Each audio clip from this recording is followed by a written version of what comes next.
Hello friends, park போகலாமா? So after a long time வந்து கொஞ்சம் வெளியே ஸ்பெண்ட் பண்ணலான்னு தோணுச்சு. ஸோ அண்ணியும் கேட்டேன், அண்ணியும் ஓகேன்னாங்க. ஸோ அதனால் வந்து போன டைம் பார்த்திங்கன்னா பார்க் க்ளோசிங் டைம்னு சொல்லிட்டாங்க. ரொம்ப நாள் கழித்து போனோம், but closing.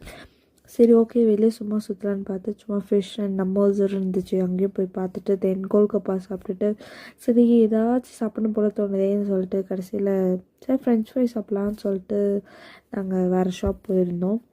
So French fry சாப்பிட்டுட்டு அப்படியே ஒரு சின்ன சிச்சட் அன்னி கூட அதை முடிச்சுட்டு அப்படியே அண்ணாக்கு ஒரு கோபி மஞ்சூரி பார்சல் வாங்கிட்டு தென் ஒரு மினி ஷாப்பிங் பண்ண வேண்டியதாக இருந்துச்சு. வீட்டுக்கு சில ஐட்டம்ஸ் வாங்கணும்னு சொல்லிட்டு சூப்பர் மார்க்கெட் போயிட்டோம் பக்கத்துலேயே.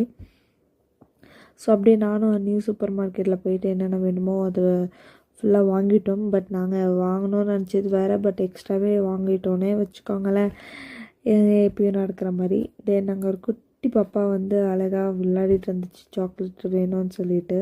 அது கூட சும்மா ஃபன் பண்ணிகிட்டு இருந்தோம்.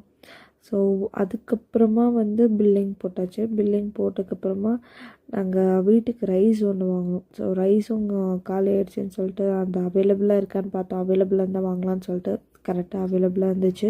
ஸோ அது வாங்கிட்டு நானும் அண்ணியும் வீட்டுக்கு கிளம்பிட்டோம். Actually after a long time வந்து வெளியே இந்த மாதிரி போனேன். எனக்கு ரொம்ப ரிலாக்ஸாக இருந்துச்சு. So that's for the day. Thanks for வாட்சிங் அண்ட் கீப் சப்போர்ட்டிங்.